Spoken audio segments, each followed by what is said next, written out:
Alt news के को founder Mohammad Zubair को दिल्ली पुलिस ने गिरफ्तार कर लिया है और पहले इनको 1 दिन की रिमांड मिली थी, लेकिन अब कोर्ट में जब पुलिस ने इनको प्रस्तुत किया और पुलिस की तरफ से कहा गया कि हमको अभी और तथ्यों की जानकारी चाहिए, और क्योंकि इन्होंने अपने सोशल मीडिया प्लेटफॉर्म पर जो आपत्तिजनक पोस्ट की थी उनको डिलीट कर दिया है,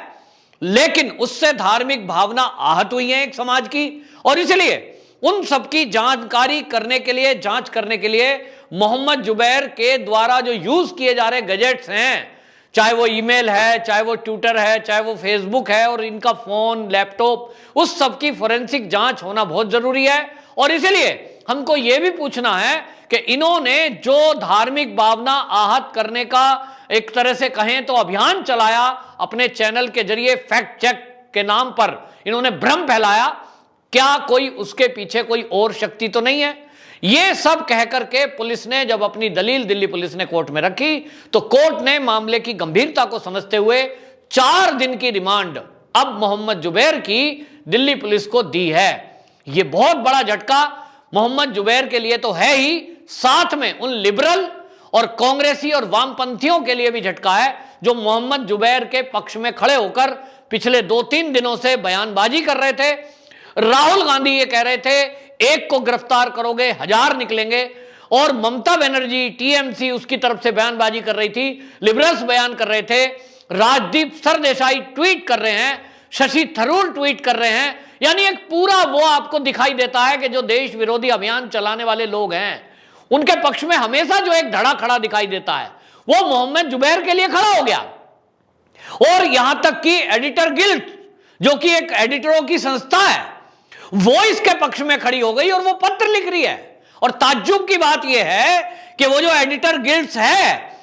वो एडिटर जो न्यूज़पेपर के होते हैं या न्यूज चैनल के, उनके समस्याओं के समाधान के लिए बात करती है, उनकी आवाज उठाती है। और मोहम्मद जुबैर खुद कह चुके हैं कि वो पत्रकार नहीं है। जो आदमी पत्रकार नहीं है वो खुद कह रहा है कि मैं तो फैक्ट चेक करता हूं और यह है कि हकीकत क्या है बस उसका पता लगाता हूं, मैं पत्रकार नहीं हूं। खुद अपने ट्वीट में कहा है। ऐसा व्यक्ति जो मीडिया से नहीं है, जो पत्रकार नहीं है, उसके लिए एडिटर गिल्ड्स का दुखी होना, चिट्ठी लिखना, यह कहां तक जायज है? इसका मतलब यह है कि इस देश में अगर कोई देश विरोधी गतिविधि करेगा, कोई ऐसा एजेंडा सेट करने का अभियान चलाएगा, तो एडिटर गिल्ड्स ऐसे लोगों के भी साथ खड़ा होगा। और यहां इस एडिटर गिल्ड्स के बारे में आपको बताऊं कि जब महाराष्ट्र पुलिस अर्नब गोस्वामी को गिरफ्तार करके जेल में डाल रही थी, जबकि उनका कोई दोष नहीं था, पुराने केस, फर्जी टीआरपी, ये सारा चीज लाई गई, चैनल को कुचलने का कुचक्र किया गया। वो चीफ एडिटर हैं, एडिटर इन चीफ हैं अर्नब गोस्वामी, उनके लिए आवाज उठानी चाहिए थी, लेकिन उस समय ये एडिटर गिल्ड्स ने अर्नब गोस्वामी के लिए एक शब्द नहीं बोला, उनके लिए तो चिट्ठी नहीं लिखी, उनके लिए तो इनका दर्द नहीं छिलका, जबकि उस समय होना चाहिए था। ये पता लगता है कि एक गिरोह है जो देश विरोधी एजेंडा चला रहा है, और दूसरा गिरोह है जो उनके पक्ष में नैरेटिव चला रहा है, एक तीसरा गिरोह है जो उनको राजनीतिक संरक्षण देता है, एक चौथा गिरोह है जो उनके लिए न्यायपालिका में व्यवस्था करता है कि उनको सजा ना हो, और एक गिरोह है जो दुनिया के लोग हैं उनमें नैरेटिव चलाने का काम करता है कि भारत के अंदर भारत की जो सरकार है, भारत की जो पुलिस है, भारत की जो न्याय व्यवस्था है, ये सब अत्याचारी है, ये कोई कानून का पालन नहीं कर रहे, बड़ा गड़बड़ हो रहा है। और ये सारे गिरोह मिलकर जब सब एक सुर में बोलते हैं जब कहीं कोई देश विरोधी एक्टिविटी हो रही हो। मोहम्मद जुबैर की अगर बात करें तो इनको पकड़ा क्यों गया है यह भी आप समझिए। लोग कह रहे हैं नुपुर शर्मा की वजह से पकड़ा गया है, जी नहीं। जो वर्तमान अभी 4 दिन की रिमांड मिली है वो दिल्ली पुलिस की एक संस्था है, जो इस दिल्ली पुलिस की जो सेल है जो इस पर खबर रखती है कि जो सोशल मीडिया प्लेटफॉर्म है कोई उस पर ऐसी आपत्तिजनक पोस्ट तो नहीं डाल रहा है। वो जो सेल है उसका नाम है आईएफएसओ। ये आईएफएसओ जो यूनिट है ये लगातार नजर रखती है सोशल मीडिया पर कि कौन व्यक्ति क्या पोस्ट कर रहा है, और इसी के ऑन ड्यूटी ऑफिसर उन्होंने 20 जून को जो ड्यूटी पर थे उन्होंने देखा कि ये जो मोहम्मद जुबैर है, इन्होंने एक ट्वीट ऐसा किया है जिससे हिंदू समाज की भावना आहत हुई है। मोहम्मद जुबैर ने एक ट्वीट किया था 20 जून को, और इन्होंने अपने एक ट्वीट में एक होटल की जो शाइन बोर्ड होता है, उस शाइन बोर्ड की फोटो को ट्वीट करते हुए लिखा 2014 के पहले, 2014 के बाद। और वो जो बोर्ड था उस पे एक होटल का नाम था, और होटल का नाम था हनीमून होटल, लेकिन उसको एडिट करके, वो साफ साफ अगर जूम करते हैं तो दिखाई दे रहा है, एडिट करके उसको हनुमान होटल लिख दिया गया। हनुमान नाम से कोई होटल नहीं है, और हनुमान नाम से यदि कोई होटल भी होगा तो हनीमून को हनुमान बता करके इस तरह का मजाक बनाना, ये 2014 और 2000 बाद के बाद का जो ट्वीट है, इसको लेकर के हालांकि सोशल मीडिया पर चर्चा शुरू हुई, और एक हनुमान भक्त ने उस ट्वीट को दिल्ली पुलिस को ट्वीट किया, रिट्वीट किया और कंप्लेंट की कि इस तरह का जो अल्ट न्यूज के को फाउंडर हैं जुबैर, मोहम्मद जुबैर ने ये ट्वीट किया है, ये इससे हमारी धार्मिक भावना आहत हुई है। इसी को संज्ञान दिल्ली पुलिस ने लिया था,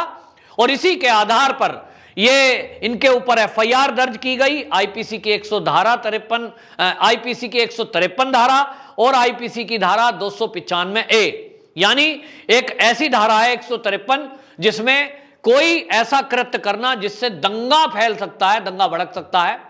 और 295 वो धारा है जिससे किसी की भी, हिंदू देवी देवता हो या मुस्लिम, किसी भी समाज के पूजने वाले देवी देवताओं के बारे में अभद्र टिप्पणी लिखना, उनका अपमान करना, ये 2 धारा लगी हैं, गंभीर धारा है। लेकिन इसको लेकर के जिस बेशर्मी के साथ विपक्ष उनके पक्ष में उतरा है, इससे लग रहा है कि ये जो विपक्ष मोहम्मद जुबैर के पक्ष में आया है, इनको हिंदू देवी देवताओं का कितना भी अपमान हो उससे कोई लेना देना नहीं है। अगर राहुल गांधी ये कह रहे हैं, मोहम्मद जुबैर के पक्ष में ट्वीट कर रहे हैं, एक को गिरफ्तार करोगे 1000 निकलेंगे, तो राहुल गांधी जी से मैं पूछना चाहता हूं कि वो क्या कहना चाहते हैं कि हिंदू देवी देवताओं का अपमान करने वाला मोहम्मद जुबैर, उसके ऊपर कोई कार्रवाई ना हो,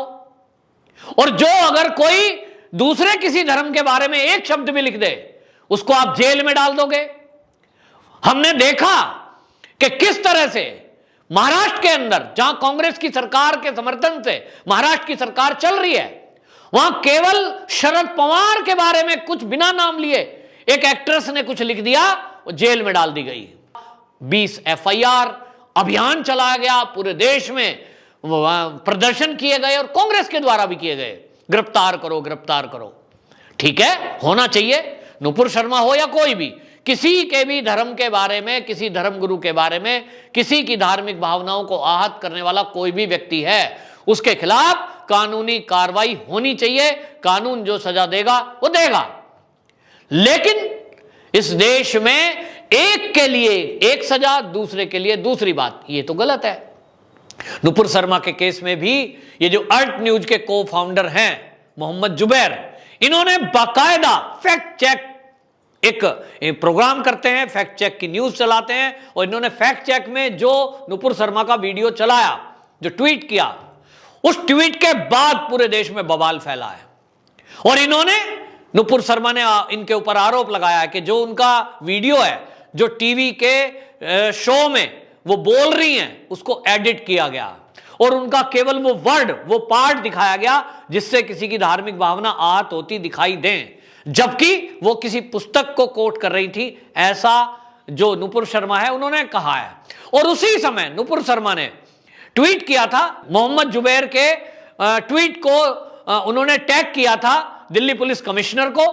और उसमें उन्होंने लिखा था कि मोहम्मद जुबैर ने फैक्ट चेक के नाम पर जो वीडियो ट्वीट किया है, उसके बाद यदि मेरे और मेरे परिवार को कुछ होता है तो उसके लिए मोहम्मद जुबैर जिम्मेदार होगा।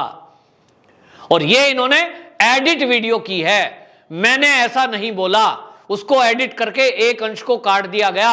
जिससे कि लोगों में आक्रोश बढ़ा। और यही हुआ भी कि उस फैक्ट चेक के वीडियो के बाद जो एडिटिंग था, उसके बाद पूरे देश में बवाल फैला, और देश ही नहीं दुनिया में बवाल फैला, भारत की छवि खराब हुई। तो ये तब से संदेह के घेरे में थे कि ये जो मोहम्मद जुबैर है, क्यों ये इस तरह का काम कर रहा है कि जिससे कि किसी की जान के लिए खतरा हो, या किसी के धार्मिक भावनाओं को वो मजाक बनाया जाए, धार्मिक भावनाओं को आहत किया जाए, लोगों को भड़काया जाए। दंगे के लिए भड़काना, ये धारा है 153, और ये 153 धारा इनके ऊपर लगती है। ये नुपुर शर्मा के केस में भी ऐसा कानून के जानकारों का कहना है। अब इसीलिए अभी फिलहाल ये तो जो आपको बता दें, जो दिल्ली पुलिस की जो IFSO यूनिट है, उनका मैनेजर की शिकायत पर हुआ और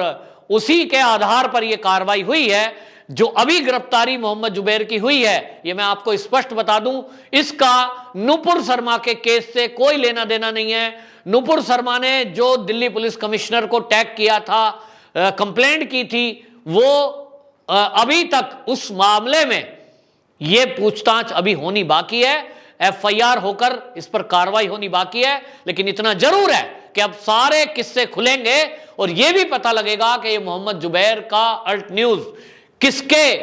इशारे पर इस तरह के काम कर रहा है, जिससे दो धर्म के लोग आपस में लड़ाई करें या देश का माहौल खराब हो, भारत की छवि दुनिया में खराब हो। हमेशा से ये मोहम्मद जुबैर के द्वारा कोशिश की गई कि वो भारत की छवि को दुनिया में बदनाम करें। आखिरकार कौन सी शक्ति इनके पीछे है, कौन पैसे लगा रहा है जो ये इस काम को कर रहा है? तो इसी की सब जांच के लिए दिल्ली पुलिस ने रिमांड मांगी थी 7 दिन की, लेकिन 4 दिन की रिमांड मिली है। ये बहुत बड़ा झटका मोहम्मद जुबैर को है। अगले आने वाले दिनों में हमको पता लगेगा कि इस साजिश के पीछे कौन था। लेकिन जो ये इसके पक्ष में खड़े दिखाई दे रहे हैं, कविता कृष्णन जो हमेशा दिल्ली पुलिस को उल्टा सीधा कोसती रहती हैं, राजदीप सरदेसाई, राणा अय्यूब, ये पूरा गिरोह है जो इनके पीछे है। लेकिन सबसे ज्यादा चौंकाने वाला नाम है राहुल गांधी का, जो हमेशा हर उस जगह खड़े दिखाई देते हैं जो देश विरोधी एक्टिविटी में लगा हुआ हो। तो उन्होंने इस तरह का बयान दिया है। ये उकसावपूर्ण बयान इस तरह के व्यक्ति के लिए देना जो हनुमान जी का अपमान कर रहा हो, कहां तक जायज है, ये देश तय करेगा। वंदे मातरम।